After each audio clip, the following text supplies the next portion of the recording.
안녕하십니까. 신지식인 정희태입니다. 저는 국립한국복지대학교 특임교수를 역임했습니다. 베트남에서 한국인들이 망하는 이유 7번째 이야기입니다. 여러분들이 순서대로 1, 2, 3, 4, 5, 6, 7 이렇게 보시길 바랍니다. 제가 베트남을 19년을 겪으면서 겪었던 그러한 이야기들을 사실을 바탕으로 해서 여러분들께 말씀을 드리고 있습니다. 네, 오늘의 주제는 이제 배신입니다. 배신. 그래서 뭐 여러분들이 이제 보신 분들은 아시겠지만 제가 이렇게 베트남에서 투자 비자를 가지고 직접 법인을 2개를 이렇게 설립을 해가지고 네, 법인 운영을 했습니다. 네, 그래서 정식으로 투자 허가서를 받아가지고 이렇게 법인을 운영을 해 봤기 때문에 제가 여러분들께 말씀을 드릴 수가 있고요. 네, 그리고 심지어는 이렇게 베트남 법원에 서서 재판도 해본 경험을 가지고 여러분들께 말씀을 드리겠습니다. 제가 이 19년 전이죠. 그러니까 2005년도에 베트남에 처음 갔을 때 처음에 그냥 우리나라 정보통신부 공무원들하고 그리고 베트남 국회의원하고 회의가 있다. 저도 거기 초대를 받아서 우연찮게 갔어요. 우연찮게. 그래서 호치민 대학교 교수가 통역을 하고 또 베트남 국회의원하고 함께 베트남 전자정부를 만든다 그래가지고 그 부분에 대해서 이렇게 논의했던 게 2년이 돼서 베트남에 갔는데 저는 왠지 베트남이 굉장히 이렇게 뭐라 그럴까 친근하게 다가왔어요. 다른 사람들은 더럽다 뭐 냄새난다 막 이렇게 얘기를 하는데 저는 굉장히 친근하게 다가오고 제가 어렸을 때 시골에서 자라서 그런지 옛날 생각이 참 많이 났습니다. 그러니까 2005년도면은 뭐 굉장히 아직은 그렇게 많이 발전이 안 됐던 그러한 시점이었는데 참 친근하게 다가왔어요. 그런데 마침 이제 그 한 분이 베트남 홍방대학교라는 데가 있어요. 호치민에. 거기에 그 대학교에 태권도 진흥원을 좀 만들어 가지고 그 학생들도 좀 태권도도 전파해 주고 베트남 전역에 태권도를 좀 전파하면 어떻겠냐 해서 제가 이제 태권도를 해 왔기 때문에 그 일에 대해서 관심을 가졌어요. 그리고 그때 이제 그 베트남 파병 그 태권도 관장들이 있어요. 파병 베트남전 때 베트남에 와서 그 태권도를 가르쳤던 교관들, 이 교관들 이 모임이 있고 그런 모임에서도 좋은 일이다 뭐 이런 저런 얘기들도 많이 듣고 그래가지고 결국에는 제가 이제 그래 여기 보람이 있겠다 베트남 전역에 태권도를 전파한다면 좋겠다 해서 이제 그 총장을 만나가지고 그 국제관 4층에 한국 태권도 진흥원을 설립을 하게 됐습니다. 그 4층 정관을. 그래서 이제 그 홍방대학교 학생들 태권도 지도도 하고 한국에서 태권도 총관장 그리고 관장 사범 이렇게 들어오고 행정직원 우리 한국인 2명 있고 이렇게 하는데 이 한국인들이 음식을 못 먹더라고요. 그리고 견디질 못하는 거예요. 다른 사람들이. 그래서 저는 이제 왔다 갔다 했는데 근데 한국인들이 이 한국 직원들이 견디지 못하니까 법인에서 이 코리아 레스토랑을 하나 인수해 주셔가지고 거기서 좀 우리가 식사도 하고 그리고 이 한국 식문화를 좀 전파하는 일을 하시면 어떻겠습니까? 또 이렇게 누가 제안을 해가지고 그래서 그 당시에 뭐 뭣도 모르고 그냥 잘 아무것도 모르니까 5만 달러라는 엄청난 돈을 주고 5천만 원이죠. 그래서 그 호찌민 1군에 그 한 코리아 레스토랑을 인수하게 됩니다. 그런데 이제 그게 뭐 한국 같다라고 아무것도 몰랐으니까 한국 같다라고 생각했는데 알고 보니까 뭐 베트남 사람 명의로 운영을 하고 있었고 뭐 관리 자체가 이게 쉽지가 않은 거예요, 사실은. 그래가지고 한국에 이제 저희 법인에 이런 데 관심 있는 분이 계셔가지고 이분이 와서 이제 관리를 하신 거예요. 네, 그렇게 이제 상황을 만들었는데 그 식당 앞에 보니까 오토바이들이 이렇게 쭉 세워놔야 되니까 그 오토바이를 지키는 청년이 있는 거예요. 10대 후반의 청년이 있는데 아주 너무나 그냥 눈이 송아지 눈처럼 그렇게 맑아요. 그래가지고 이 친구를 제가 아주 태권도 도복도 선물해주고 태권도도 가르쳐줬어요. 이렇게 가르쳐주고 이제 형 동생으로 이렇게 지낸 거예요. 형 동생으로. 그래서 밤에 이제 이 친구는 식당에서 그 식당을 지켜야 되는 거예요. 거기서. 그래서 안 지키면은 막 에어컨도 뜯어가고 뭐 이런 일이 벌어지니까 거기서 자는 거예요. 그 식당에서 자고 그 식당을 지키고 이런 일을 하는 거예요. 이 친구가 오토바이도 지키고. 그러면 이제 제가 이 참 먹을 것도 좀 사다 주고 그리고 태권도장도 데리고 가서 태권도도 가르쳐 주고 이러면서 우정을 쌓았죠. 우정을 쌓고 그 친구 집에도 가보니까 아주 가난해. 집이 너무 가난해 가지고 진짜 오두막 같은 집에서 살고 있는 거예요. 가족들하고. 그래서 집에 방문해 가지고 뭐 이제 한국 인삼이라든지 이런 것들도 이제 선물해 드리고 하는데 어느 날 이제 시간이 좀 이제 흘렀어요. 흐르고 나서 저는 이제 이것을 오래 못했습니다. 처음에. 그래서 한 1년 반 정도 하고 다 접고 한국으로 들어갔어요. 들어갔는데 우리 이제 법인 자체가 철수를 한 거예요. 한국 그 관장이나 이런 사람들이 견디질 못했고 한국으로 들어가 버리고 결국에는 뭐 저도 이제 왔다 갔다 해야 하는 상황이고 이게 뭐 베트남어도 모르고 아무것도 모르니까 사람들이 아무것도 못하는 그런 상황이 발생돼서 1년 반에 이제 철수를 했는데 그러고 나서 이제 그 연락이 온 거죠. 연락이 와가지고 어느 날 그 친구가 그 동생이 결혼을 한다고 이제 연락이 온 거예요. 근데 뭐 말이 잘 안 통했으니까 뭐 연락도 이제 뭐 잘 안 됐어요. 그 당시에는 뭐 이메일 이런 거 했지 뭐 이렇게 뭐 유튜브라든지 뭐 이런 게 잘 안 됐습니다. 그러다 보니까 나중에 이 친구가 이메일을 보낸 거예요. 그래가지고 결혼을 한다. 그래가지고 제가 너무 반가워가지고 날라가가지고 결혼식에 혼주를 제가 섰습니다. 혼주를 서고 신혼여행을 갈 돈이 없으니까 옆 동네로 가는 거예요. 옆 동네, 바로 옆 동네. 그래서 제가 이제 비행기 티켓을 끊어가지고 하롱베이로 여행을 이제 시켜주는 거예요. 신혼여행으로. 그러니까 이 친구는 이제 중부에 살았어요. 중부, 베트남 중부니까 하롱베이도 못 가본 거예요. 베트남 하롱베이는 저기 북부에 있으니까. 그래서 이제 결혼식을 거기서 이제 제가 셋이 간 거예요. 셋이 가서 저는 이제 사진을 찍어주고 둘은 이제 결혼식을 한 거니까. 그래서 둘이 이제 호텔로 들어가면 저는 이제 밖에 앉아가지고 혼자 맥주도 마시고 이러면서 또 임신을 해가지고 저한테 너무 감사하다. 형님 때문에 이렇게 신혼여행도 오고 아이도 임신했다 해가지고 축하해주고 이제 제가 혼주도 서서 뭐 이렇게 결혼식도 하고 이 정도로 이렇게 아주 진짜 친형제처럼 지냈어요. 그리고 나서 이제 베트남에 제가 이렇게 아까 보여드린 것처럼 법인을 설립한 거예요. 법인을 설립해가지고 뭐 이렇게 법인을 설립해가지고 저도 이제 열심히 베트남어를 공부해가지고 이제 법인을 설립하고 이렇게 이제 있었어요. 하노이 쪽에. 그래서 이제 이 친구가 여기를 온 겁니다. 여기를 놀러 온 거예요. 놀러 와서 부인하고 같이 놀러 온 거예요. 놀러 와가지고 저한테 하는 얘기가 뭐 저도 이제 그런 얘기 했고요. 뭐 나를 좀 옆에서 도와주면 어떻겠냐라는 얘기를 저도 했고 그 친구도 갑자기 이렇게 와서 제가 활동하는 걸 보더니 부인하고 같이 그냥 아예 여기 있겠다 그 얘기를 하더라고요. 그래서 이제 뭐 그 건물에서 이제 방에서 생활하면서 자녀도 다 생활하면서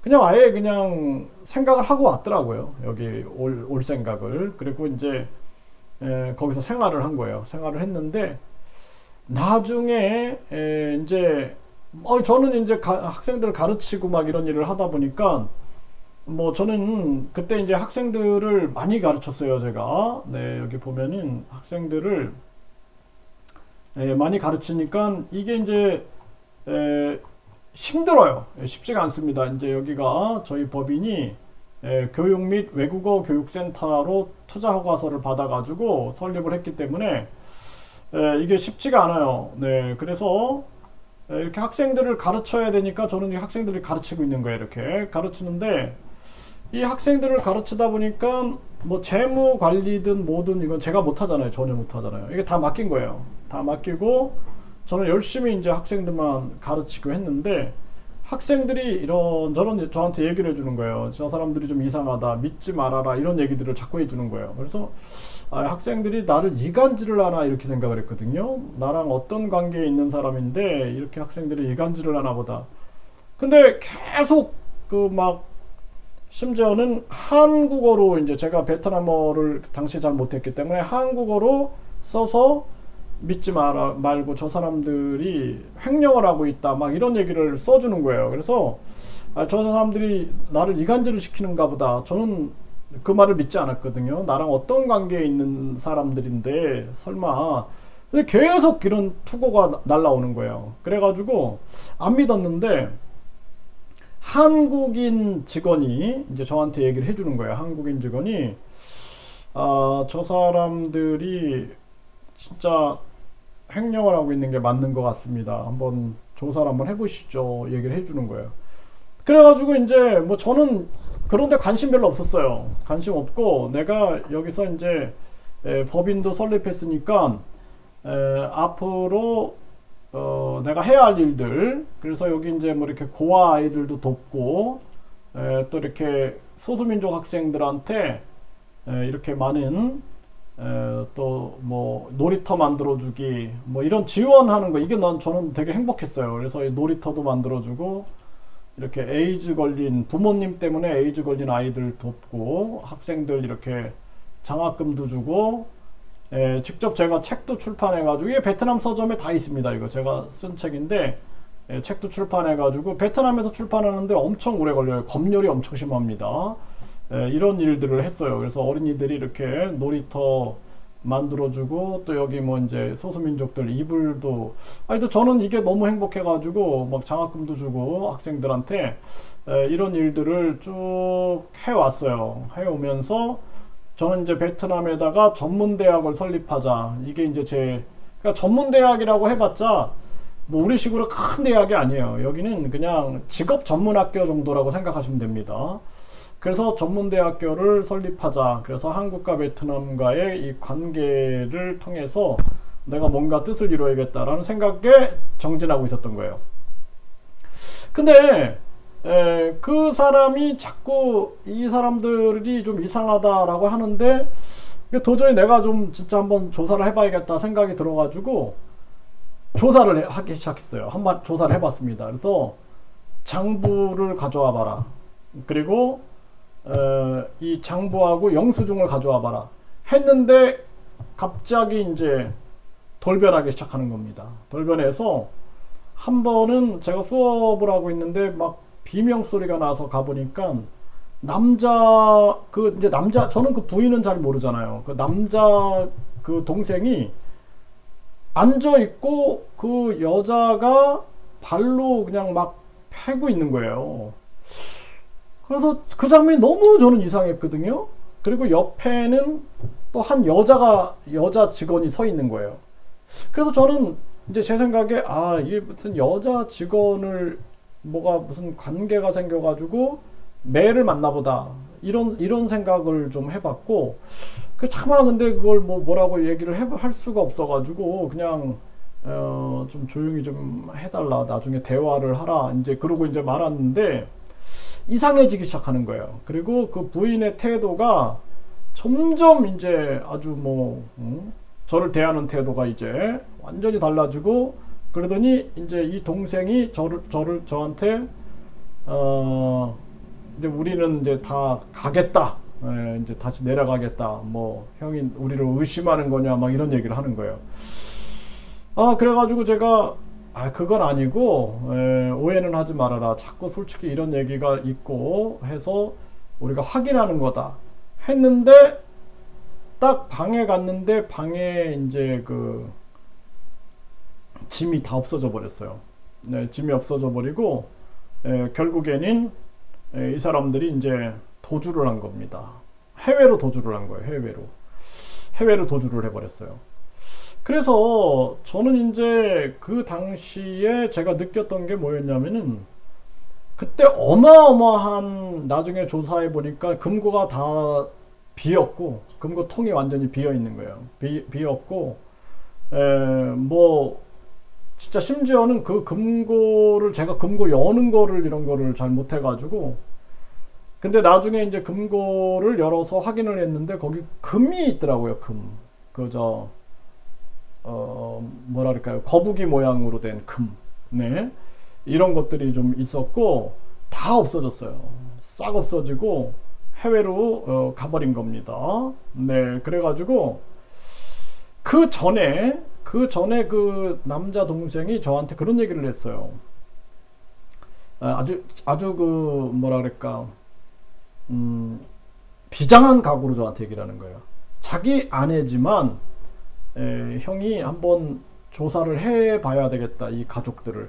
근데 이 가족이 이 부인이 자기 가족들을 한 명 계속 데리고 오는 거예요. 직원이 굉장히 많았는데 이 직원을 한 명 불러와가지고 결국에는 완전히 그 가족들이 다 장악해버린 거예요. 조직을 장악해버리고, 나중에는 그런 식으로 한 다음에 그 남편이 이제 재편에 설라 그러는 거죠. 재편에 설라 그러니까 뭐 어떤 뭐 남편이 불륜이 있었는지 모르겠어요. 그건 거기서 막 발로 패고 막 이러면서 결국에는 이제 데리고 해외로 나가버리는 사건이 터졌는데, 저는 그걸 겪으면서, 그리고 나서는 이제 그냥 있는 게 아니라 저를 완전히 추방, 그 막 페이스북에다가 제 사진을 올려가지고 저를 추방시켜야 된다 해가지고 계속 올리더라고요. 그런 걸 보면서 참 잔인하구나 라는 생각을 했고, 그리고 급기야 진짜 도저히 안 되겠다. 도저히 안 되겠다. 이게 조사를 한 직원들이 거의 한 5명이 붙어가지고 이걸 싹 조사했는데, 뭐 이 횡령 금액이 어마어마한 거예요. 막 억 단위 이상으로 넘어가는 겁니다. 그래가지고 정말 이건 도저히 안 되겠다 해가지고 이제 경찰에다가 고소장을 접수를 했어요. 그래서 이제 우리 그 직원 하나가 그 하노이 대학교 법학과를 나와가지고, 그래가지고 도움을 줘서 고소장을 접수를 했는데, 그런데 이 베트남 경찰들이 해외에 있는 거를 끌고 들어오더라고요. 끌고 들어왔는데, 그런데 얘가 이제 변호사들을 데리고 왔어요. 와서 저를 협박을 하더라고요. 협박을. 그래서 뭐 저한테 무슨 뭐가 있다, 아니면 뭐 꼬투리를 잡아가지고 저를 협박을 하는 거예요. 그러면서 협상을 하자 그러더라고요. 협상을 하고 이거를 고소장을 취하해라, 이런 식으로 협박을 하더라고요. 그때 보면서 참 잔인한 사람들이구나. 그리고 나서 이제 제가 그걸 용납을 안 했어요. 용납을 안 하니까 도리어 이제 경찰들이 돌변해가지고 저를 조사를 하는 거예요. 저를. 왜 나를 조사하냐 그랬더니 역고소가 들어왔다. 그럼 조사해라. 아무것도 안 나오는 거예요. 저한테 아무것도 안 나오니까 너무나. 그리고 이제 경찰 돈이 많으니까, 이 사람이 돈이 이제 횡령한 돈이 많으니까 경찰한테 전해줬는지 안 전해줬는지 그건 제가 알 수가 없어요. 그런데 나중에는 경찰이 그냥 저를 피를 말리는 거예요. 계속 피를 말리는 거예요. 일주일에 한 번씩 계속 부르고, 어떤 때는 2번, 일주일에 2번 불러가지고 피를 말리고, 그리고 이제 예를 들어서 우리식으로 말하면 송파 경찰서다 그러면 송파 경찰서에서 조사를 하다가 이거를 서울 경찰청으로 올려버리는 거예요. 하노이 경찰서로 이제 올려버리는 거예요. 그래서 여기서 조사를 하고 그 다음에 다시 여기서 처음부터 또 조사를 하는 거예요. 그리고 그 다음에는 또 다시 그거를 뭐 어디 무슨 외국인 담당하는 또 아예 그냥 공안 국에서 해야 된다. 그리고 또 글로 또 올리는 거예요. 계속 저는 이동시키고 또 처음부터 다시 시작하고 이런 식으로 계속 하는 거예요. 그래갖고 피를 그냥 말려버리는 겁니다. 그렇게 한 2년을 막 하니까 사람이 진짜로 피가 말라버립니다. 피가 말라버려요. 네, 이런 식으로 하더라고요.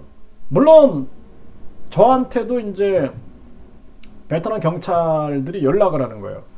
저는 이제 자신들이 도움을 줄 테니까 네, 얼마를 주면은 자기들이 조사를 완전히 확실하게 해가지고 이걸 잡아넣겠다라는 그런 얘기를 하는 거예요. 근데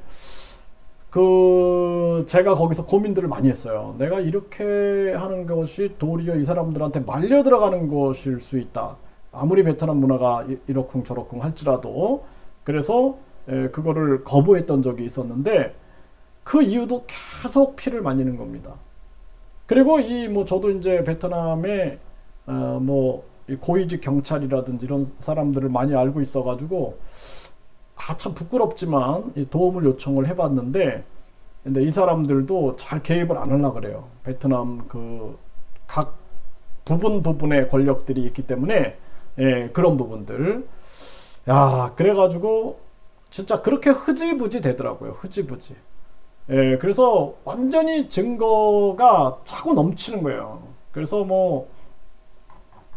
여기 보면은 횡령을 한 이런 영수증들, 이런 것들을 다 제출을 했어요. 이런 게 한 수백 장이 되는 거예요. 수백 장. 그리고 돈을 이 사람한테 줬다, 이런 것들을 확인서를 제가 다 받아갖고 경찰한테 다 제출을 했습니다. 이런 것들을 싹 여기 이제 제가 다 확인서를 받고 이런 영수증들을 완전히 빼박 증거들, 계좌로 받아버린 거, 이런 거 빼박 증거들을 다 제출을 했어요. 이런 걸 다 제출을 하고 했는데도 시간 끌기를 계속 하는 거예요. 그러니까 사람 막 피를 말리는 겁니다. 그래서 이때 제가 굉장히 힘들었어요. 네, 다른 게 돈 때문에 힘든 것보다도, 근데 또 이 잔인하게 저를 추방 운동을 한 것도 그렇지만 은행에 있는 돈을 해외에서 빼가려고 한 거예요. 근데 그게 저는 몰랐어요. 베트남에서 이게 가능한지. 베트남은 우리 같으면은 이제 내가 법인 대표이사다 그러면 법인 대표이사만 가서 도장을 찍고 돈을 찾을 수가 있는데, 또는 다른 사람이 가면은 위임장을 써서 가는데, 베트남은 처음부터 이 돈을 찾을 수 있는 사람을 기입을 하고 그거를 도장을 찍어주면 그 사람이 돈을 찾을 수가 있는 거예요. 이렇게 해가지고도 돈을 수천만 원을 빼갔고, 그리고 해외에서 자기들이 해외에 있는데 자기 이름을 등록을 해가지고 이 돈을 빼가려고 다른 사람을 보낸 거예요. 자기 가족을 보냈는데 은행에서 가족은 안 된다 이렇게 한 거죠. 본인들이 와야 된다. 그래가지고 제가 이제 아차 싶어가지고 은행에 달려갔는데 은행에서 딱 얘기를 해주는 거예요. 얼마 전에 어떤 사람이 와서 자기 가족이라고 하면서 돈을 빼가려고 그랬다. 그래서 내가 다 중지 다 시켜버리고 막아버리고, 그리고 이제 확인해보고 막 했더니 은행 여러 개가 있는데 이제 그 중에서 어느 은행에서는 돈이 좀 많이 빠져나갔고 그랬어요. 근데 그런 걸 겪으면서 물론 한국도 그랬어요. 한국도 돈 앞에서 사람들이 얼마나 돌변합니까? 한국 은행에서도 횡령 사건 많이 일어나죠. 공무원들도 횡령하고 국회의원들도 돈 사고 치잖아요. 베트남에서는 얼마나 많은 이런 일이 벌어지겠습니까? 그래서 저는 다른 걸 떠나도 그 인간과 인간 간의 소중한 그 신뢰와 정, 그거 바꿀 수 없는 건데, 그래서 한 거의 13년 정도, 12년, 13년 정도를 함께한 그 정을 하루아침에 다 내던져버려. 그런 상황을 겪었어요. 아마 그 사람들은 평생 후회할 겁니다. 제가 부모님 돌아가셨을 때도 그 장례비도 이렇게 대주고, 그리고 결혼할 때도 혼인 비용이나 혼주 서고 내가 이렇게 신혼여행도 같이 가서 하고 아주 진짜 가족처럼 지내고, 오죽하면 이 사람들이 저한테 내가 죽으면은 베트남에다가 내 묘지를 만들겠다, 그리고 자기는 그 묘지를 지키겠다, 이런 얘기도 하더라고요. 네, 그 정도로 참 좋은 사람들이었어요. 모르겠습니다. 저 부인은 모르겠어요. 부인은 제가 모르니까, 그 동생은 참 좋은 동생이었는데 부인 때문에 변질한 건지 어쩐지 뭐 그럴 확률이 높죠. 근데 결국에는 횡령의 중심에 그 동생은 없었어요. 예, 동생은 없었어요. 그리고 그 동생이 저한테 얘기했다 그랬잖아요. 그 동생이, 형님 한번 그 제 부인이지만 부인들 가족들하고 싹 조사를 한번 해보십시오 라는 얘기를 했다 그랬잖아요. 그런데 결국에는 이제 자녀도 있고 하니까 부인을 선택한 거겠죠. 근데 그 전에 그 남편이, 그 동생이 저한테 그런 얘기를 했어요. 만약에 자기 부인이 간다 그러면 저는 형을 선택하겠습니다. 저는 형 곁에 있겠습니다. 이런 얘기를 했거든요. 근데 같이 도주해 버렸어요. 아마 이제 자녀 때문에 눈물을 머금고 도주한 게 아니겠는가, 이런 생각을 합니다. 근데 지금은 다 용서했어요. 지금은 제 마음속에서 다 용서를 했고, 다시 만난다면은 뭐 제가 같이 뭐 맥주 한잔 할 수 있는 그런 마음으로 이 영상을 찍는데, 지금 솔직히 말해서 저는 이 영상을 베트남 관련해서 이 영상을 찍을 때 이게 되게 힘들어요. 옛날 생각이 나가지고 힘들어요. 굉장히 힘든데 그럼에도 불구하고 제가 이 영상을 찍는 이유는 저처럼 많은 사람들이 당하지 않길 바란다 라는 거예요. 그리고 요즘에 한국 경제가 어렵고 하니까 너도 나도 베트남으로 들어간다, 또 뭐 베트남이 기회의 땅이다 막 홍보하는데, 여러분 생각해 보세요. 언어 자체가 안 되는데 이런 엄청난 사건들을 겪으면서 여러분들이 저처럼 이렇게 막 법정에도 서보고 막 이런다고 생각해 보세요. 끔찍하지 않습니까? 그러니까 여러분들이, 제가 이런 걸 보여드리는 거예요. 일부러 제가 이 뭐 투자비자 뭐 이런 거 다 증거 자료들을, 이런 거 난 볼 때마다 가슴이 너무 아파요. 그럼에도 불구하고 제가 이렇게 보여드리는 거예요. 여러분들한테.